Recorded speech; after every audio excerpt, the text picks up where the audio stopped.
Hai, halo, selamat pagi, siang, sore, dan malam buat yang pada nonton. Ini buat kalian yang mungkin pengen jadi dosen atau udah telat kuliahnya, pengen kuliah lagi. Ada kuliah baru loh, namanya kuliah online. Nah, aku punya teman yang kebetulan dosen di salah satu perguruan tinggi. Kan aku belum pernah ngalamin kuliah online itu seperti apa gitu kan, selalu tatap muka dan itu kadang-kadang membosankan, tapi kita nggak tahu ya apa kelebihan dan kekurangan dari kuliah online itu. Aku mau coba tanya sama teman aku, jadi kita karena COVID-19 jadi kita lewat online aja itu. Oke, aku sapa dulu. Aku manggilnya Irul. Aku manggilnya kamu Irul atau nama panjang nih? Sebutkan nama panjang aja, terus nanti dipanggilnya Irul aja nggak apa-apa. Oke, jadi nama teman saya ini Hairil Anwar. Hairul Anwar ya? Sorry, Hairul sorry. Anwar. Oke, saya ulang lagi. Jadi nama teman saya ini Hairul Anwar. Oke, Hairul Anwar. Dan saya memanggilnya Irul. Bukan begitu, Ya, Mas Irul? Oke. ya betul. Terus Mas Irul, aku panggil Irul apa Mas Irul ya? Nah, nanya lagi nih. Bebas saja, bebas saja, Halo? bebas Atau Pak saja, Irul? Biar bebas lebih sopan. saja. Kalau di kampus Oke. biasanya anak-anak mahasiswa saya Ya, ya. panggilnya Bapak, tapi kalau di Yep, ya. luaran boleh Mas atau Irul aja boleh. Oke, panggil Irul aja ya. Mm-mm. Nah, kan dosen muda, Irul tuh dosen muda. Jadi aku tiba-tiba dapat info kamu jadi dosen dan aku agak kaget juga gitu kan. Kira-kira udah berapa lama tuh jadi dosen gitu kan, dari hitung-hitungannya lah. Kalau untuk sebagai dosennya, saya baru 1 tahun belakangan ini. Ya. Oh, baru Tapi ya. untuk mengajar, memang sudah lama sebelumnya saya sudah pernah mengajar juga. Tapi bukan di kampus. Nah, Gitu. sorry, mengajar di kampus mana? Bisa nggak nyebutin nama kampus, nggak apa-apa. Mungkin lokasinya. Oh, saya saat ini mengajar di Politeknik Negeri Banjarmasin. Itu untuk jurusan administrasi bisnis. Di administrasi bisnis. Berarti di Politeknik Negeri Banjarmasin Iya, jurusan administrasi bisnis. iya. Itu kan Kalimantan Selatan. Mm-mm. Ini sekarang sorry maaf, saya mau nanya, ini lagi di Kalimantan Selatan, lagi di Banjarmasin atau lagi di mana gitu? Atau nggak boleh disebutin lagi di mana? Nggak usah disebutin kali. Oke, baiklah. Yang pasti ini ya, mengamankan diri ya, mengisolasikan Mengamankan diri. diri. Ya. Social distancing. Jadi mengamankan diri. Oke, Hmm. good one. Itu gimana di Banjarmasin? Apakah menyenangkan gitu? Atau Eh, emang kenapa bisa di Banjarmasin gitu kan? Apakah karena milihnya di Banjarmasin so, atau emang ya udah di Banjarmasin aja atau pekerjaan sebelumnya di Banjarmasin? ya alasan saya memilih di Banjarmasin, yang pertama memang kemarin ada kebutuhan dosen dengan background pendidikan saya di salah satu di Politeknik Negeri Banjarmasin. Kemudian kedua, saya mau coba men-challenge diri saya sendiri untuk bisa hidup mandiri di tanah eh, yang berbeda dari tanah kelahiran saya, yaitu kalau kelahiran saya kan di Pulau Jawa, kemudian saya mau mencoba untuk mandiri di eh, Pulau Kalimantan, jauh dari keluarga gitu. Itu untuk mencari pengalaman baru. Kalau untuk betah atau enggaknya, ya so far sih baik-baik aja di sana. Dan timbangan saya naik sih selama di sana. Jadi kelihatan ya berarti itu menandakan saya di sana enak-enak aja gitu. Oh begitu. Jadi ini ya pengen merantau. Apa ini yang sebelumnya udah pernah ke Banjarmasin gitu? Kalau sebelumnya saya sudah pernah ke Kalimantan, itu ke Samarinda sama ke Pontianak. Kalau untuk Hmm, ke Banjarmasin sendiri, pertama kali setelah diterima jadi dosen, langsung saya ke Banjarmasin. begitu. Iya. Waktu itu tesnya terpusat di Jakarta atau memang tesnya di Ya, Banjarmasin? tes tertulis itu dilakukan di Jakarta karena kita kan kampus itu adanya di bawah Kementerian Pendidikan, ya. di bawah Oh, Kementerian oke. Pendidikan. Itu di kota masing-masing di mana si pegawai ini melamar pekerjaan. Kemudian setelah tes tertulis ada yang namanya tes kebidangan. Kalau tes kebidangan itu baru diserahkan kepada kampusnya masing-masing. Jadi tesnya berupa micro teaching sama tes wawancara interview sama usernya langsung, kepala jurusannya. Seperti itu. Oh, jadi pas tes kebidangan harus terbang ke Banjarmasin, begitu Iya, ya? itu pertama kalinya saya Iya, menginjakan aku kaki nanya di ini nih, Banjarmasin. karena Pak, kan kali aja ada subscriber yang menonton pengen jadi dosen, jadi Iya. mereka tahu urutannya itu seperti apa, gitu kan? Betul. Karena jadi dosen kan bisa jadi ada impian semua orang, setiap orang, sorry. Nah, terus kalau di Banjarmasin itu kan ini ya, yang bikin betah mungkin makanannya enak atau apa gitu, banyak ya hal-hal menarik di Banjarmasin. Karena aku ke Banjarmasin cuman berapa jam aja waktu itu, belum sempat lama-lama. Kalau buat saya sih Banjarmasin itu yang membuat saya betah di sini selain kalau dari segi makanan eh, sangat banyak makanan-makanan yang baru yang berbeda dari Pulau Jawa ya. Seperti nasinya berbeda, terus khasnya di sana kalau di Jakarta kita biasa sarapan pagi pakai yang namanya nasi uduk, kalau di sana nasi kuning gitu-gitu. Itu perbedaan-perbedaan yang ada di Banjarmasin. Kemudian kalau untuk yang membuat saya senang lagi karena hobi saya traveling. Di sana tuh banyak banget tempat-tempat traveling yang alami-alami kayak air terjun, terus danau, terus ada lagi kayak semacam apa ya, pulau-pulau itu baru banget dan di sana tuh rekreasinya atau travelingnya itu masih alami banget, belum banyak orang yang tahu, belum banyak orang yang mengunjungi, jadi masih asri banget. Oke, jadi buat kalian yang pengen jadi dosen, sebaiknya jangan di lokasi tempat kalian tinggal. Pindah seperti Mas Irul, misalnya tinggalnya dulu di Jawa, jadi dosen di Sulawesi, gitu. Bakal dapat pengalaman yang berharga Betul, dan ketemu orang-orang baru, gitu betul ya. sekali. Dan sekarang saya kan mau nanya nih, kadang-kadang kan ada dosen katanya itu strata pendidikannya harus linear. Dosen kan sekarang minimal S2 ya, kalau tidak salah. Correct me if I wrong. Jadi misalnya S1-nya manajemen, S2-nya paling tidak manajemen dengan jurusan, misalnya kalau manajemen kan ada 3 tuh, manajemen keuangan, manajemen pemasaran, dan manajemen sumber daya manusia gitu. Apakah emang harus linear atau bisa misalnya cross Ya, antara S1 dan S2?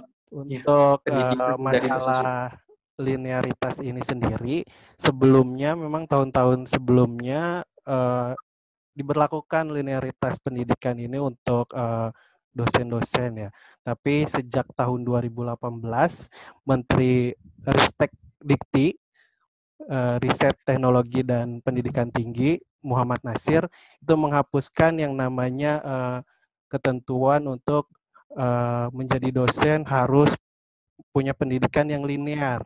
Ya, itu juga sejalan dengan tujuan Ristek Dikti, yaitu program MEME atau multi entry multi exit ya. Jadi si mahasiswa yang keluar dari universitas atau pendidikan tinggi itu harus mempunyai kemampuan yang multi, bukan hanya dari kemampuan dari jurusan yang dia tempuh selama ini, tapi dia harus punya kemampuan di luar dari di luar dari jurusan yang dia punya gitu. Jadi untuk saya sendiri pendidikan saya tidak linear. Jadi saya S1 itu sistem informasi, itu kan backgroundnya komputer ya.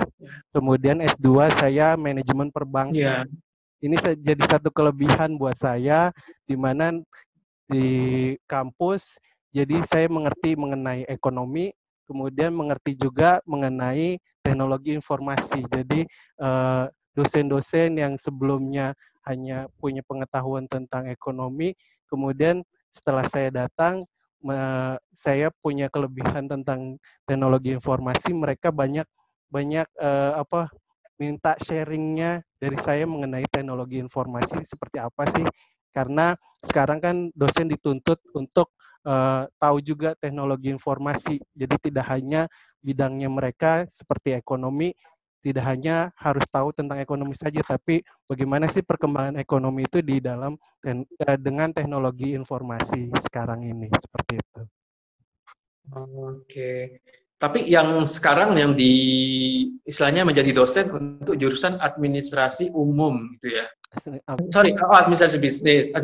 Administrasi bisnis di Politeknik itu apakah ini bagian dari ekonomi atau bagaimana? Atau mungkin ada disiplin ilmu lain yang Kalau di jurusan saya sendiri itu ya masuknya ke rumpun ekonomi sih.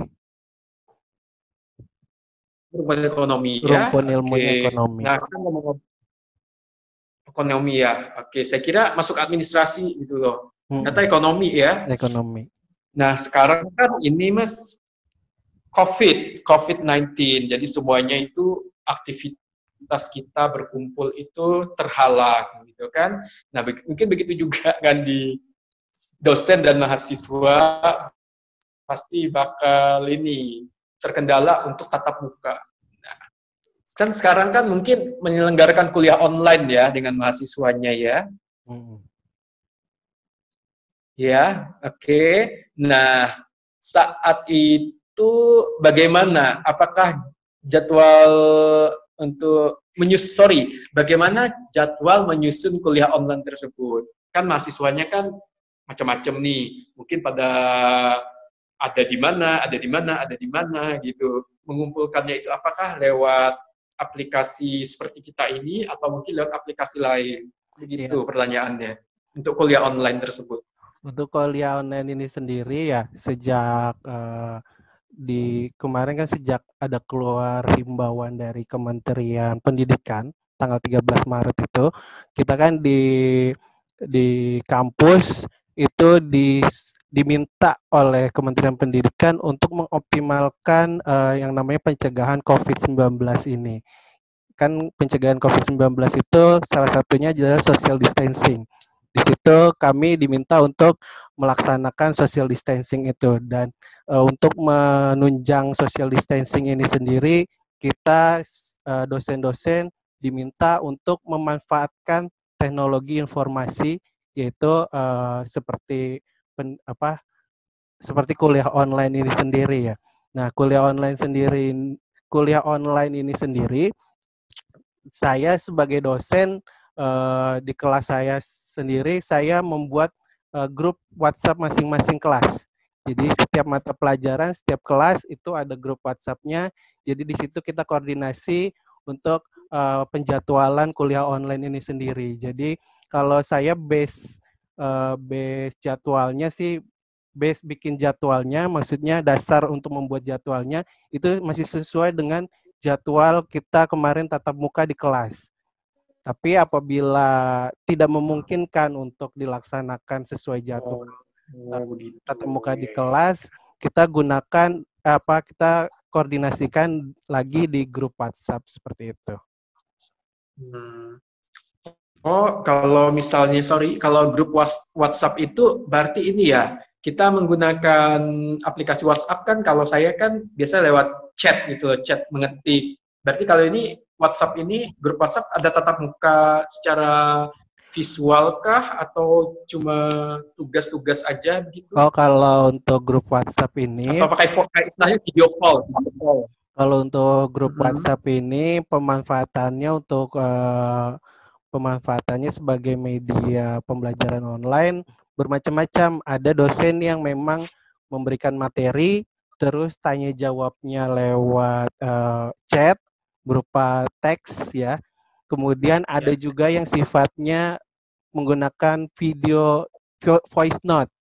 Jadi setiap dosen menerangkan menggunakan voice note. Nanti ketika si mahasiswa diminta komentarnya atau diminta pendapatnya, kemudian mahasiswa juga membalasnya dengan voice note seperti itu. Oke, Atau mungkin voice note. ada dosen-dosen yang membuat video tutorial atau video pembelajaran nanti dikomentari melalui chat seperti itu.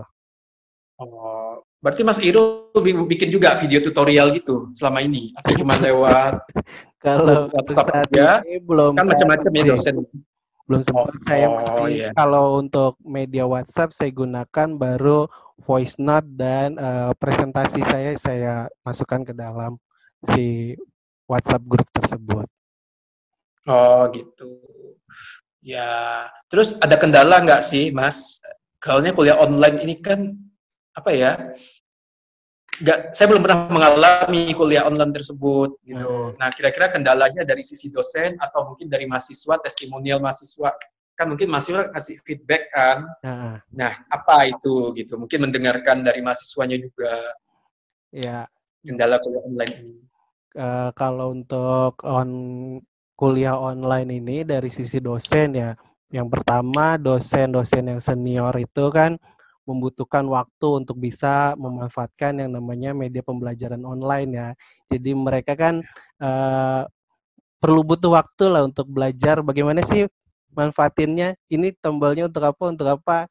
Itu kendala yang dikeluhkan oleh dosen-dosen yang cukup senior lah di kampus seperti itu. Kemudian yang kedua, dosen tidak bisa memonitor langsung keberadaan mahasiswanya. Mahasiswanya misalkan lagi di rumah kah, atau lagi di pasar, atau lagi di tempat mana itu. Jadi si dosen juga kesulitan untuk memonitor si mahasiswanya, berbeda dengan kuliah di kelas ya kan. Kalau kuliah di kelas masih bisa dipantau. Oh, ketika saya lagi nerangkan, mahasiswanya lagi ada di tempat duduknya atau berada di pojok belakang. Tapi kalau kuliah online ini kita tidak bisa memastikan dia lagi di jalan kah atau dia lagi rebahan kah. Soalnya saya juga punya pengalaman kemarin yang lucu, ketika saya lagi nerangkan, lagi asik nerangkan, taunya saya monitor di layar monitor di laptop saya, ada yang lagi rebahan, ada yang lagi di jalan menuju ke suatu tempat, ada yang lagi nganter ibunya ke pasar. Jadi mereka tetap memantau, tetap menyalakan video conference-nya, tapi keberadaan mereka tidak ada di tempatnya sesuai dengan maksudnya tidak berada di tempat duduk fokus gitu masing seperti itu. Gitu. Kemudian yang dikeluhkan lagi untuk mata kuliah praktek nih. Kebetulan kan di Politeknik itu kan memang porsi kuliah praktek itu lebih banyak dibandingkan dengan kuliah teori. Jadi di sini banyak dosen-dosen yang mengeluhkan bagaimana kalau kuliah praktek dimasukkan ke dalam online seperti itu kan. Padahal di kampus saya sendiri kan ada jurusan seperti teknik sipil, teknik mesin. Itu kan tidak bisa dipindahkan gitu kalau praktek online ke dalam prakteknya ke dalam media online, pembelajaran online ini ya kan. Masa mesinnya mau dimasukin ke dalam laptop ya kan, atau pengukuran jalan bisa dimasukkan ke dalam laptop kan tidak mungkin. Alhasil pembelajaran online ini hanya dimanfaatkan untuk menyampaikan materi-materi teori saja, tapi untuk pembelajaran secara prakteknya belum bisa dimanfaatkan secara optimal seperti itu. Kalau dari sisi mahasiswa, yang pertama tentunya mahasiswa mengeluhkan mengenai finansial ya. Karena kuliah online ini membutuhkan yang namanya kuota besar. Jadi mereka harus membuat lagi, harus merancang lagi anggaran bulanan mereka untuk menambah kuota per bulan ini. Makanya saya tidak 100% tidak 100% memberlakukan kuliah online melalui video conference. Karena video conference ini paling banyak memakan kuota ya. Jadi saya campur pertemuan-pertemuan kuliah online saya melalui misalkan e-learning kampus atau Google Classroom atau WhatsApp. Jadi bisa meminimalisir masalah-masalah finansial dari si mahasiswanya seperti itu. Wah, gitu. Ya. Pasti ada ini, kalau keuntungannya apa Mas ya? Kalau saya mungkin efisiensi kali ya. Iya, kalau untuk Kuliah online, kalau sebenarnya efisiensi waktu. saat pandemi COVID-19 ini kan kalau kita bicara bukan keuntungan kali ya, tapi lebih ke hikmahnya apa sih pembelajaran online ini gitu, ya kan? Hikmah yang didapat bukan keuntungannya. Kalau hikmahnya sih ya dosen sama mahasiswa bisa lebih belajar lagi mengenai pembelajaran online ini ya. Karena sebelumnya kan kita hanya memakai pembelajaran di kelas dan pembelajaran online ini menjadi suatu hal yang baru yang baru di kalangan mahasiswa maupun dosen-dosennya gitu ya. Jadi di awal-awal perkuliahan online ini memang sih mahasiswa sangat antusias banget gitu. Gimana sih rasanya kuliah online ini sampai ada yang update status, besok aku mau kuliah online loh sama Pak Irul gitu. Sampai itu saya pantau di status WhatsApp mereka seperti itu. Kemudian hikmahnya lagi dari kuliah online ini, mereka bisa menghargai perkuliahan tatap muka di kelas ya. Jadi mungkin nanti setelah mereka masuk kelas, mereka akan merasakan ternyata perkuliahan online itu susah gitu, banyak kendalanya dibandingkan harus kuliah di kelas. Jadi yaudah deh, saya harus jadi anak yang baik di kelas. Mungkin saya seperti itu gitu. Kemudian selain itu kuliah online ini hikmahnya adalah si mahasiswanya menyadari bahwa ternyata interaksi sosial itu di dunia itu sangat penting ya. Sangat penting untuk kebutuhan manusia ya, bukan hanya mahasiswa. Ternyata interaksi sosial itu sangat penting. Jadi ketika ada pembatasan seperti ini, mereka baru merasakan kesulitan gitu ketika dibatasi interaksi sosialnya seperti itu. Iya. Nah, kalau misalnya nih COVID-19, kita berdoa ya semoga segera berakhir pandemi ini. Apakah kuliah online itu bisa menjadikan ini alternatif untuk selanjutnya diberlakukan? Mungkin nanti ada kelas jauh.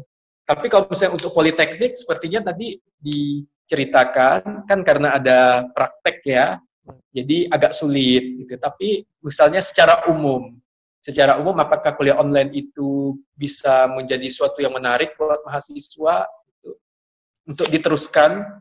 Gimana Mas? Ya, kalau menurut saya sih tentunya kuliah online ini masih bisa dimanfaatkan ya sebagai media pembelajaran, terutama di era globalisasi seperti ini, di era 4.0 ya. Jadi mahasiswa, dosen dituntut bagaimana sih supaya bisa mengikuti perkembangan zaman. Nah, dengan kuliah online ini kan sebenarnya adalah satu penerapan perkembangan teknologi di dunia pendidikan seperti itu. Jadi saya rasa kuliah online ini masih bisa dimanfaatkan nanti di kedepannya sih. Oke, ini yang terakhir Mas, pertanyaan saya. Jadi ini pilihan aja sih, lebih senang dengan kuliah dengan tatap muka kah atau kuliah dengan online? Boleh memilih salah satu, boleh juga dengan kedua-duanya dengan porsi mana yang lebih besar. Silakan. Kalau dibilang harus memilih ya, keduanya pasti punya manfaat dan kekurangan atau kendalanya masing-masing ya. Di kuliah online seperti yang saya tadi katakan, interaksi sosialnya berkurang secara fisik. Tapi di kuliah online kita bisa mengembangkan yang namanya bisa menerapkan yang namanya perkembangan teknologi ya.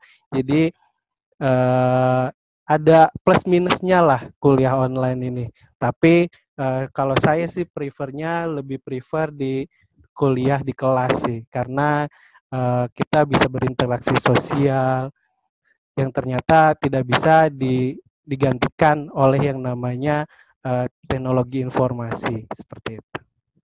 Oke, baiklah gitu. Jadi makasih banget buat Mas Hairul Anwar atau Mas Irul. Jadi sini saya bisa menyimpulkan bahwa Mas Irul sebagai dosen lebih menyenangkan apabila kuliah dengan tatap muka karena interaksi sosial lebih terjadi.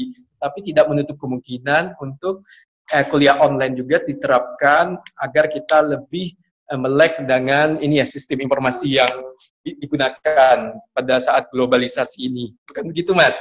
Ya, betul sekali.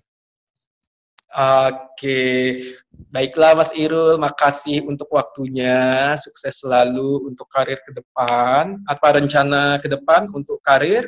Apakah ingin lanjut sekolah lagi atau penelitian mungkin, karena dosen kan dituntut untuk ini ya, meningkat untuk pendidikan dan ada penelitian-penelitian gitu.